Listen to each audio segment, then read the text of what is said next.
ত্রয়োদশ জাতীয় সংসদ নির্বাচনকে সামনে রেখে খসড়া ভোটার তালিকা প্রকাশ করেছে নির্বাচন কমিশন। তালিকা অনুযায়ী বর্তমানে দেশে মোট ভোটার সংখ্যা 12,61,70,900 জন।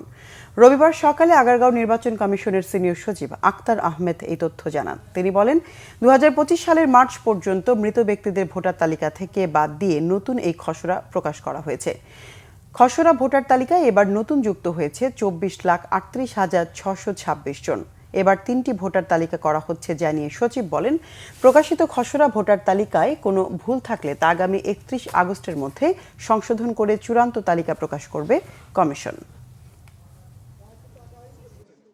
12,37,274 সাথে যদি এই প্রাপ্ত ভোটারের সংখ্যা আমরা যোগ করি, তাহলে আমাদের ভোটারের সংখ্যা যে দাঁড়াবে 12,61,70,900। আমরা আগামী 31শে অগস্টের ভিতরে এটা চূড়ান্ত করব। এর মধ্যে আজকে তো আমাদের অফিসগুলো এটার প্রকাশ করা হয়েছে।